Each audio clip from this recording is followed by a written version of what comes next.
We thought we was gonna go to the races the other night, and we were setting the car up, or getting ready to set the car up, and noticed we couldn't roll the car very well. And my buddy found some bent spindles. These bad boys right here. These are new ones, but the bent ones are still in the car. So we didn't go back out there for what was hoping to be our first night. I never even checked them. We should have, because the wheels were completely broke off this thing whenever it got done flipping. So we took the whole front end back off to set it up, and now we've got to take the front wheels off, change out the spindles. So you guys will get to see and learn how to change out a spindle.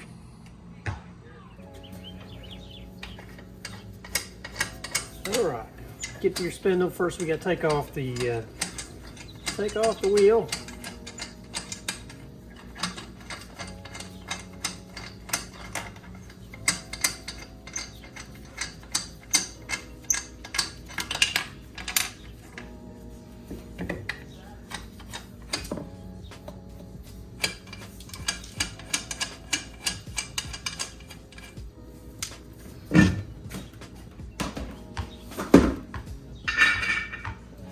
Take off your brake caliper.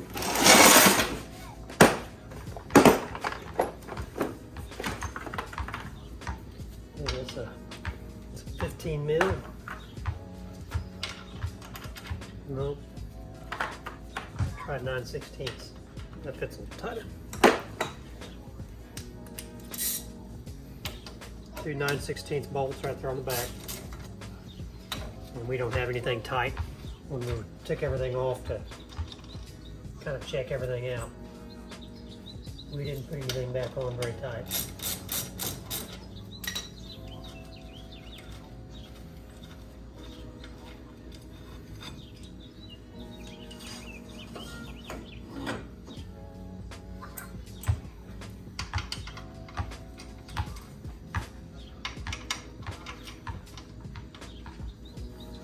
Okay, then you gotta get this cap off.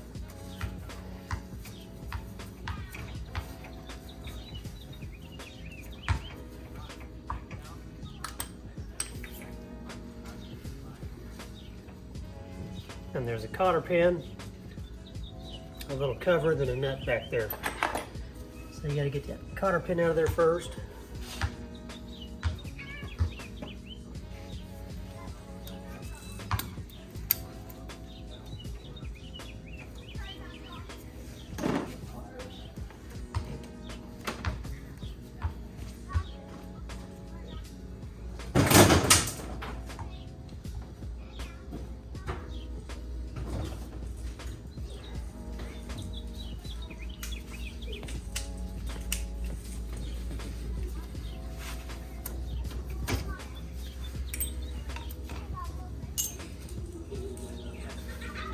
That nut off.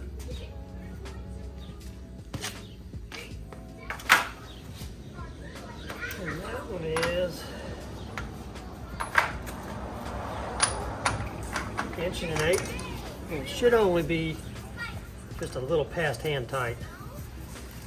That nut shouldn't be too tight. I've got some bearing spacers in here that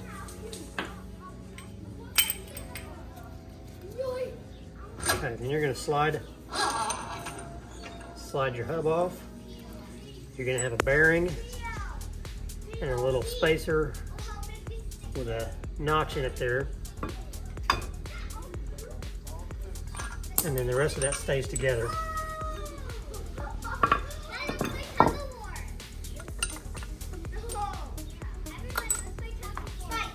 And there's your spindles.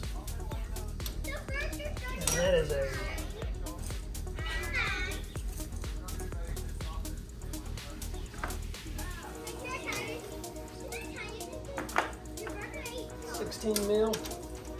16 mil bolt back there that holds that spindle on.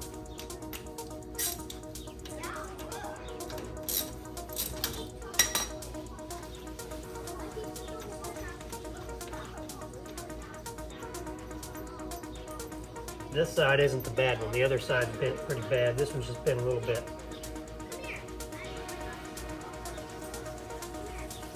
So it's better off just to replace them both.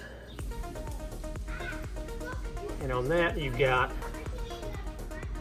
the nut, a lock washer, and then this bigger round washer that's got a step down on it. It goes in back behind. And these pull straight out.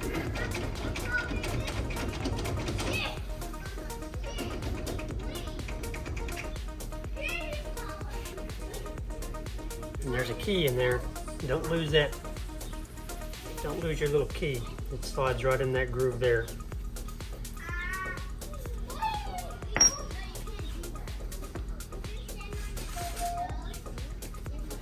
So we'll grab the new one. Put the key in. And it goes right in that bottom slot there.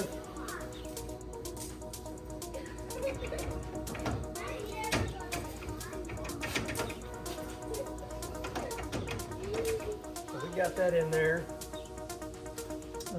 Next we put the nut back on the back, which will be this one.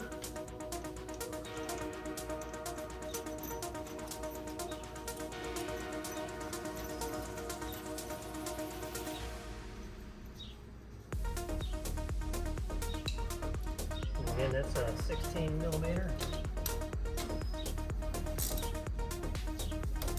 We will lock that down.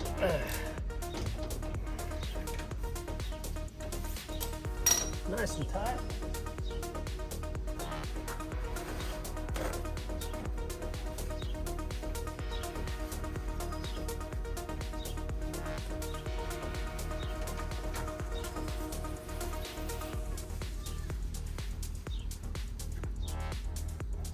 Okay. Then your rudder goes back on.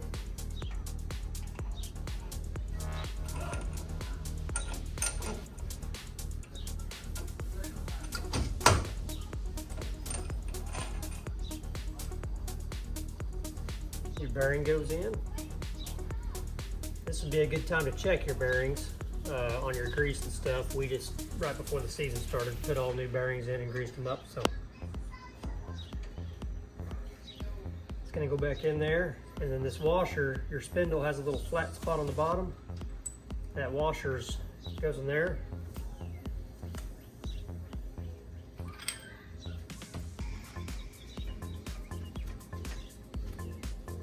Put your nut back on.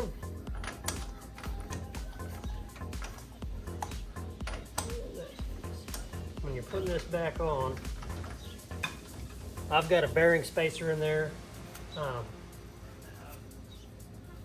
which lets me get it a little bit tighter. But what you want to do is you just want to give your wheel a spin. You don't want it tight. Like, if you get it too tight, see how your wheel barely spins.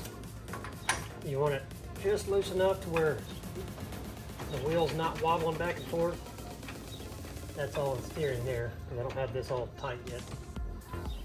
But you want to make sure that's nice and solid, and your wheel spins freely.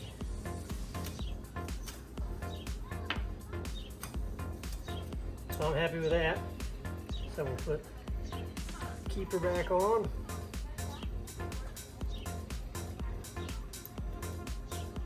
Throw our pin back in there. Give you fire good.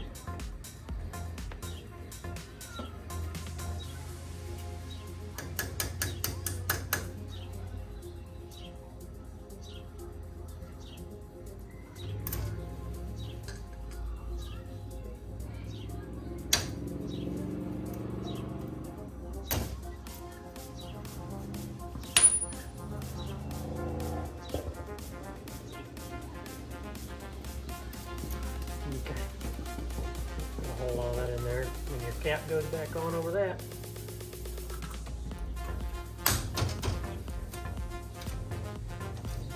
Okay. And then you are putting back on your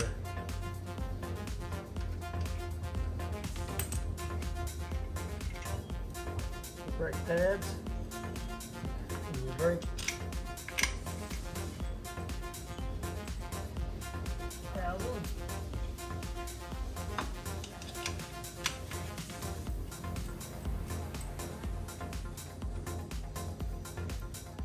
And those are 9/16.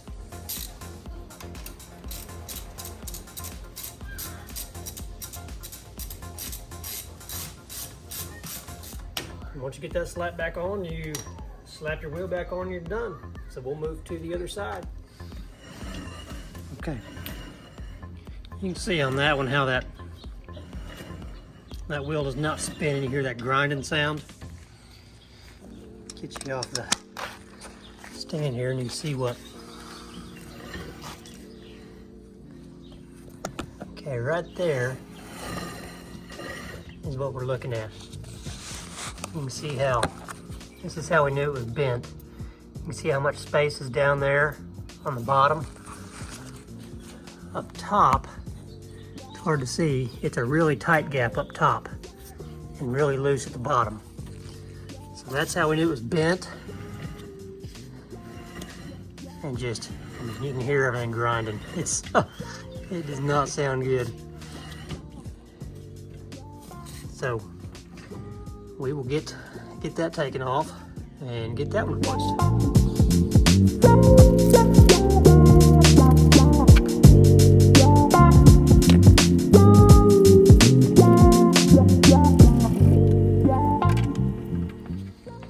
I'm gonna show you real quick. You can see even better on this bracket.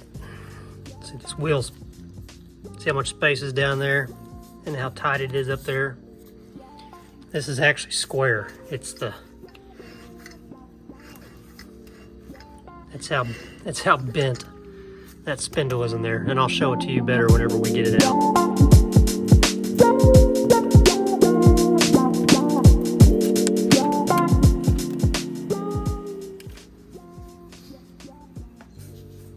Okay, I'm gonna try to hold this direction.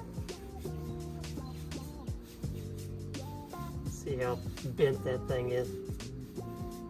It's just going. I don't know if you'll be able to tell. It's bending down right there.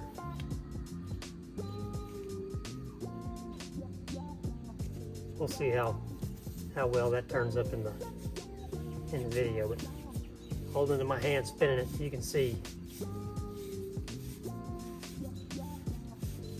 You can see how bent that thing is. So we'll grab the new and slap it on.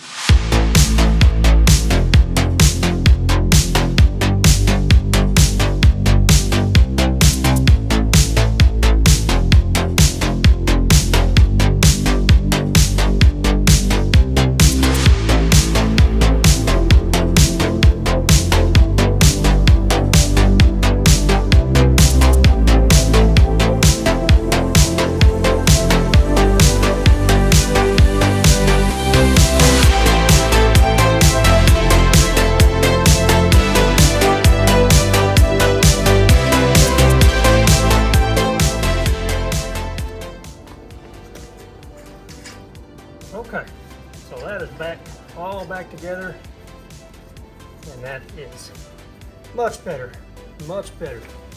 I do have my brake line ran wrong, so I'm going to get that changed real quick.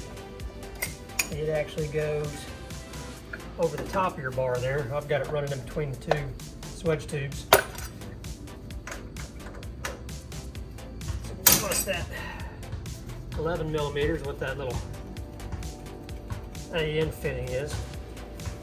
And this has probably got some fluid going to it, not a lot.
that's good that that's got some fluid going to it. We were having some issues getting that master cylinder. The left one still ain't got fluid going to it, so I guess I'll have to do some investigating there, figure out what's going on.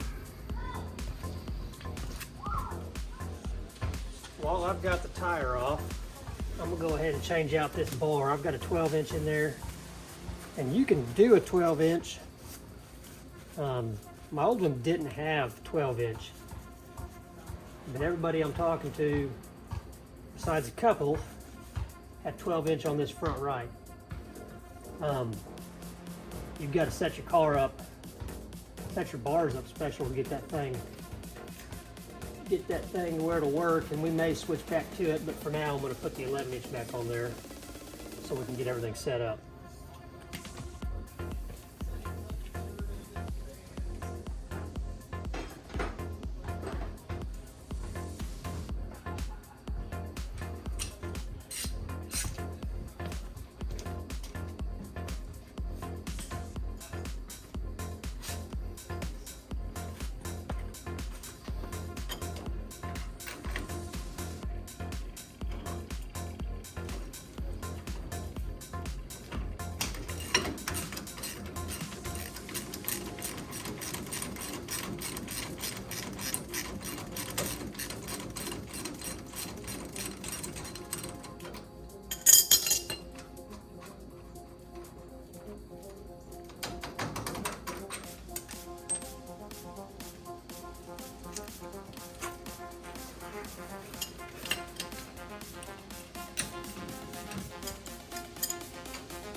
We'll probably set it up with the 12-inch bar, but I can't even roll it around because that wheel's so far towed out.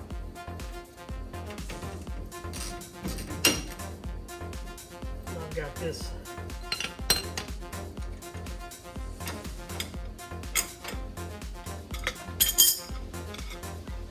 that tube completely sucked in, so we'll take it off the 12-inch and slap an 11 on there. And then, like I said, if we figure out how to get it set up with a 12 on there, we'll do it.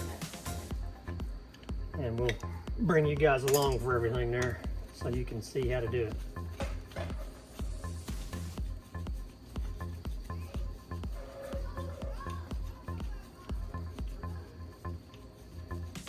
But I've got everything sucked in over here. I mean, my ball joints are completely sucked in as far as they go, so I think they need to come out some. But we'll just do this for now so I can roll it around.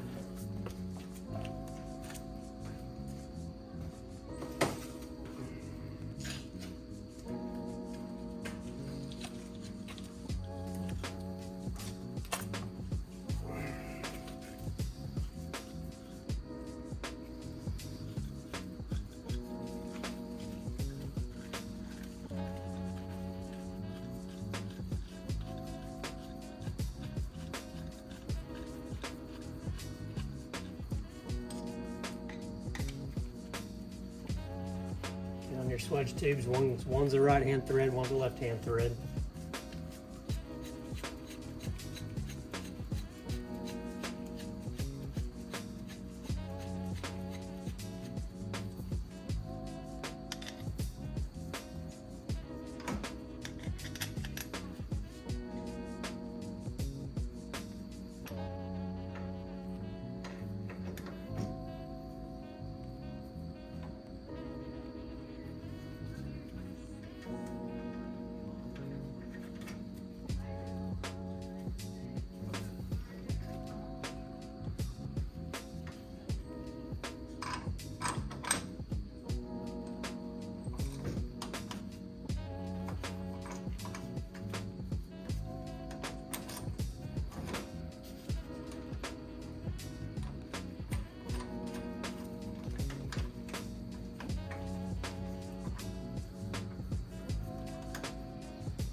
And your arms here that come off your off your spindle, you could move that bolt forward or backwards.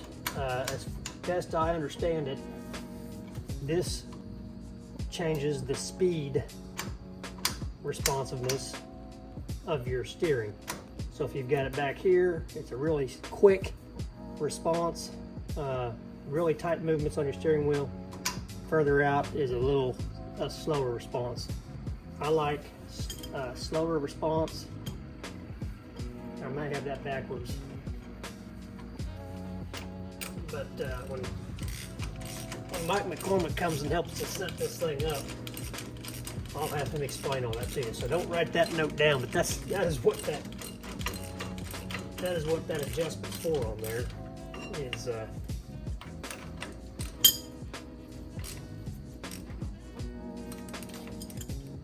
the speed of which your steering responds. And like I said, I want mine all the way forward. I do remember that from the talk.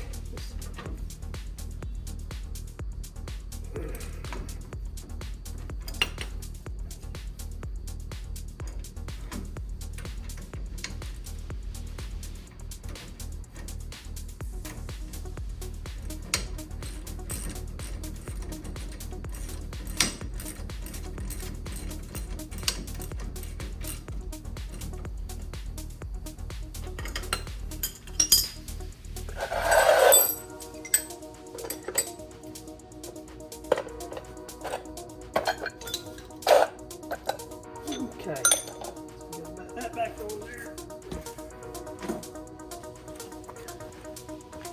Get our tire and wheel put back on. See how she spins now.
Oh yeah, now she's spinning free. So, that wheel's straight, and you actually want it going out a little bit. So I'm gonna turn.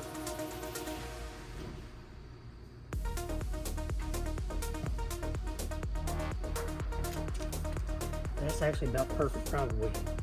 I've got the left wheel, driver's side completely straight, and this one you can see is kind of cranked out just a little bit. So I'm going to leave it right there until we do the setup on it, and call it good for now.